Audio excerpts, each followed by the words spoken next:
Something is wrong with me. For as long as I can remember, I've always felt empty, incomplete, like a part of me is missing. This hollow feeling has dominated my life. I've never been able to feel anything else. My world has always been cold, dark, silent. My mother was exactly like me when she was a child, but when she met my father, everything changed for her. He brought warmth and color and life into her world. He made her complete. She told me that one day I'd meet someone special, just like she did. Someone who would cure me, fix me, save me. I've spent my entire life waiting for that day, dreaming of the moment when I'd meet the person who would complete me. It was the only thing for me to look forward to. It was my only reason to live. And then, one day,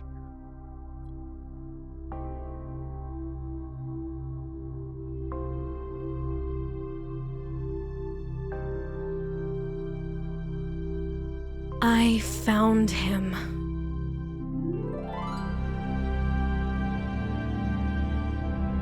When I met him, something changed inside of me. My world was filled with color and light. It was like I had opened my eyes for the first time. I felt warm. I felt complete. I felt alive. He is my escape from the cold, gray, empty world I've been trapped in. He is the one I've been waiting for, the person I want to spend the rest of my life with. But someone is trying to take him from me.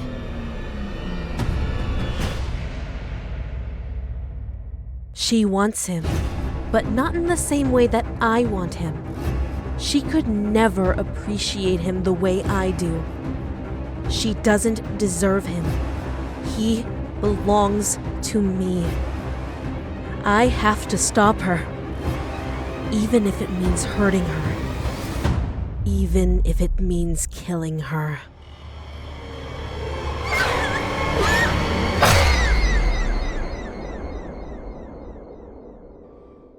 There is nothing I won't do for him. I won't let anyone come between us. I don't care what I have to do. I don't care who I have to hurt. I don't care whose blood I have to spill. I won't let anyone take him from me. Nothing else matters. No one else matters. He will be mine.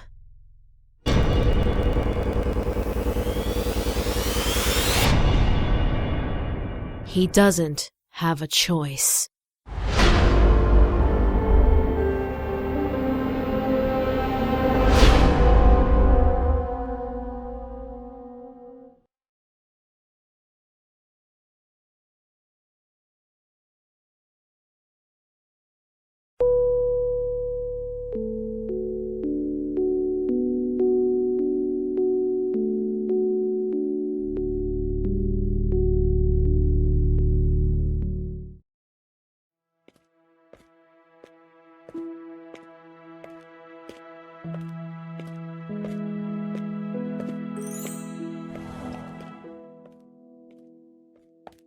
Hey, Yan-chan. We're trying to rehearse for a play, but the lead actress isn't here. Would you mind filling in for her? Come on, it'll be fun. It's a play about a serial killer.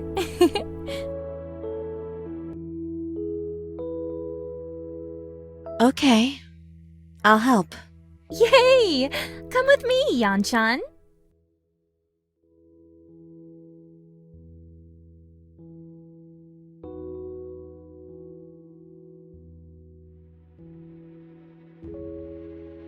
The killer picked up the knife that was on the table. Then she went on a killing spree, murdering everyone around her.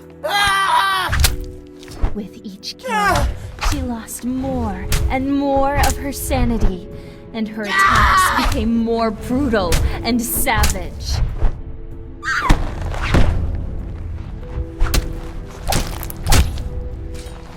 When the deed was done, she burst into maniacal laughter.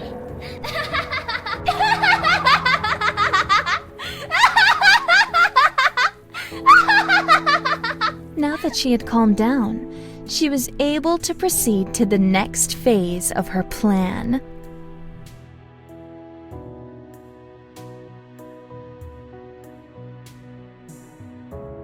The killer quickly began to destroy the evidence of her crime. She picked up one of the corpses. She carried the corpse to a nearby incinerator.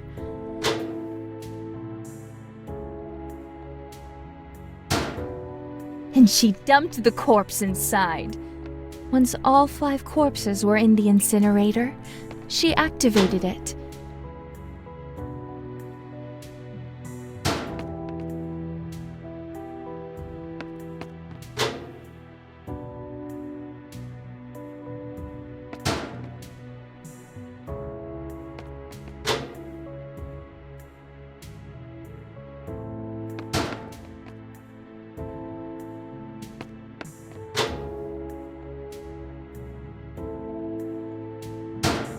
Corpses incinerated, she prepared to clean up the rest of the evidence.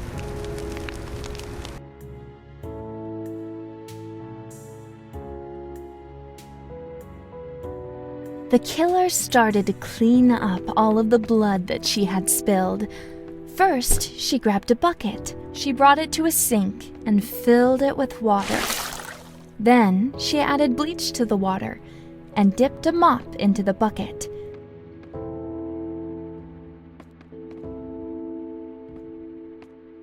After that, she mopped up every last drop of blood on the ground.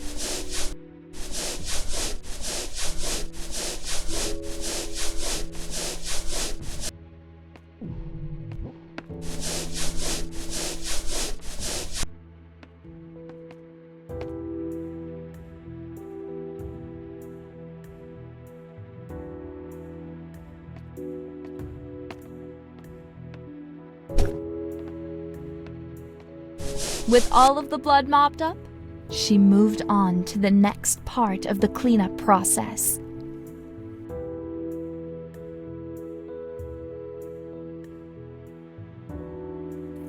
The killer quickly ran to the shower building to clean herself up. She opened up her locker. She removed her blood-splattered outfit and changed into a towel. Then, she took a shower and washed the blood from her body.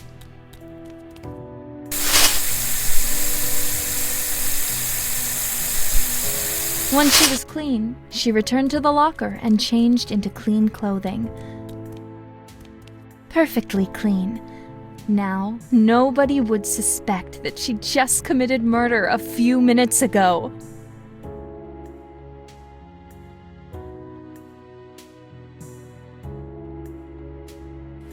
The killer carried the murder weapon to a drinking fountain and used water to wash the blood away.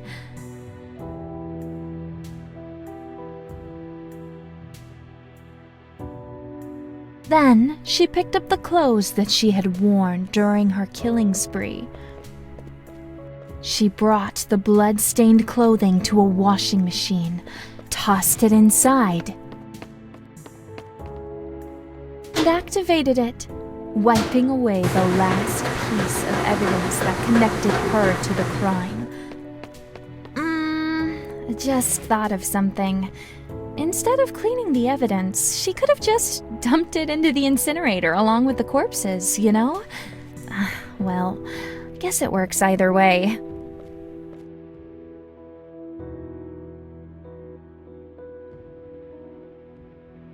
The killer needed needed to steal a key, but a witness was nearby, so she hid behind a nearby wall. Once she was hidden from view, she performed a creepy giggle.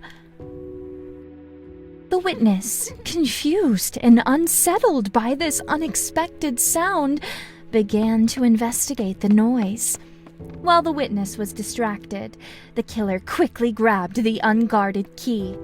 With the key in hand, the killer was able to proceed to the next phase of her master plan. Hey, Do I know you? I saw you stalking an upperclassman today. I'm sorry, there must be some misunderstanding. There's no need to play dumb with me. I'm trying to help you. Want some information about the girl he was with? I'm listening. Her name is Osana Najimi. She has a crush on him. She's planning to confess to him next Friday, underneath the cherry tree behind the school. There's a myth that if you confess your love to someone underneath that tree, the person you confess to can't refuse. Why are you telling me this? I would be happy if something bad happened to Osana-chan. I think you might be the right person to give her what she deserves. Who are you? Have you ever heard of Info-chan? An urban legend about a girl who hacks people and sells their dirty secrets to the highest bidder. That's just the tip of the iceberg. I sell a lot more than just blackmail. Are you trying to tell me that you're Info-chan? Do you really expect me to believe that? I've installed an app on your phone. Take a look. How did you do that? That's not something you need to be concerned with. If you do a few small favors for me, I can offer a wide variety of services that should help you eliminate Osana-chan. Everything you need to know is in that app. And what if I don't want anything to do with you? If you're not interested in my services, I won't take it personally. Feel free to ignore me, but don't ignore Osana-chan. You have 1 week until she confesses to your precious senpai. Make her suffer.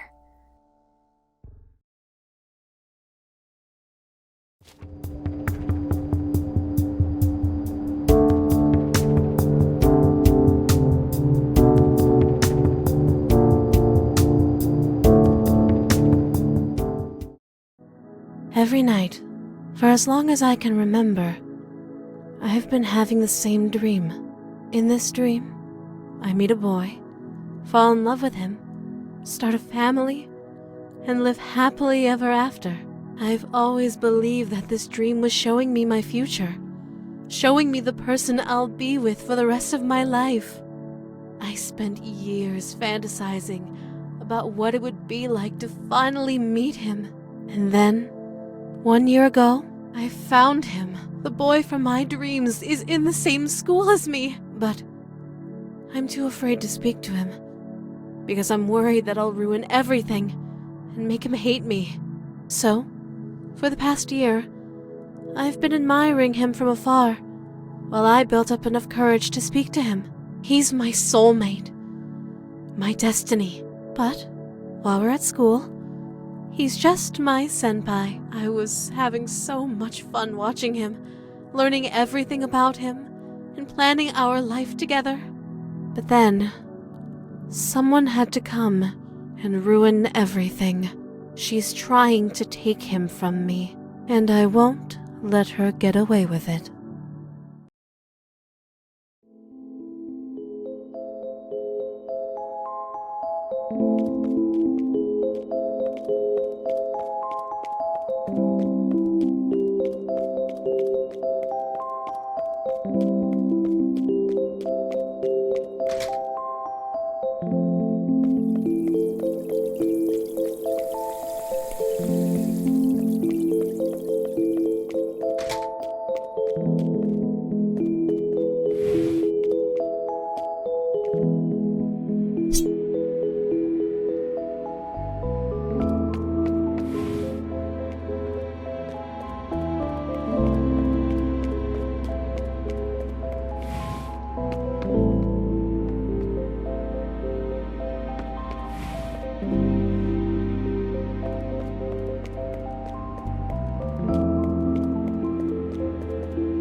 want to talk with me in a place like this?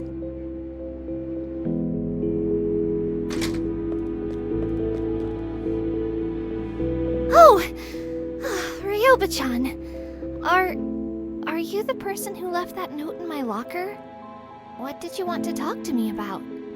I need to tell you something about the boy you have feelings for. You know who I have a crush on?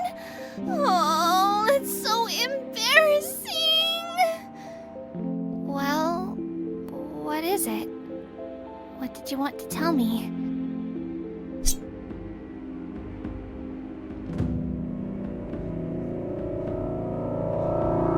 You can't have him.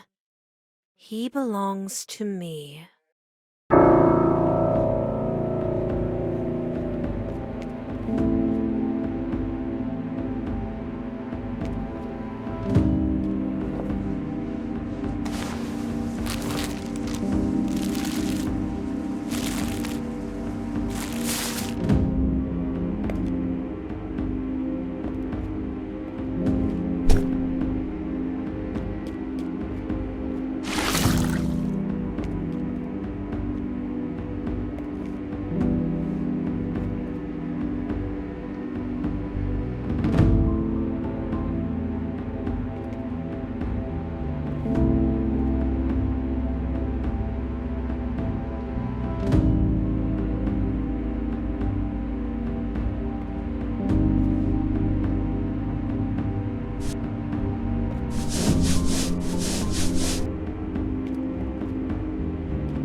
Ryoba-chan? I saw you take a knife out of the cooking club. Why did you do that?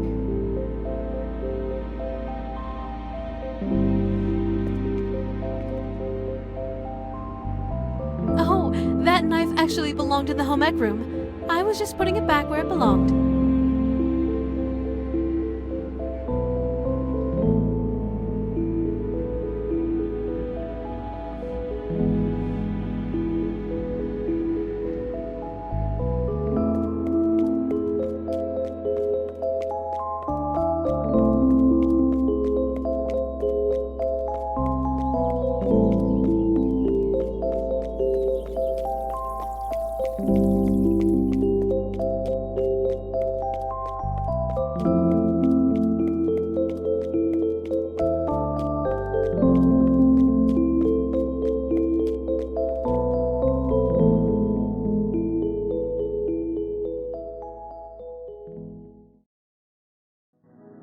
After I disposed of the girl who was trying to steal my senpai, I cleaned up all the evidence. I left no trace of what I had done. Or so I thought. When the police investigated the girl's disappearance, they found a single bloodstain that I failed to clean up. This was enough to make the police begin investigating the girl's disappearance as a possible murder case. A potential murder at an elite school was big news. It was a stain on the school's prestigious reputation. The headmaster didn't take it very well. I heard that he struck a deal with the police to keep any future investigations as discreet as possible. The faculty and the student council will be on high alert from now on. I'll need to be more careful in the future, but I can't rest yet. Another threat has appeared. She plans to confess her feelings to my senpai at 6 p.m. on Friday. I need to stop her before then.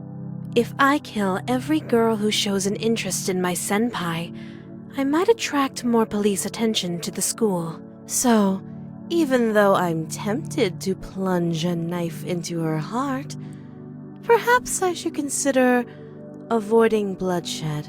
I should eavesdrop on their conversations. I might be able to learn some valuable information. In fact, with a little bit of sabotage, I might be able to ruin their budding relationship and make my senpai lose all interest in her.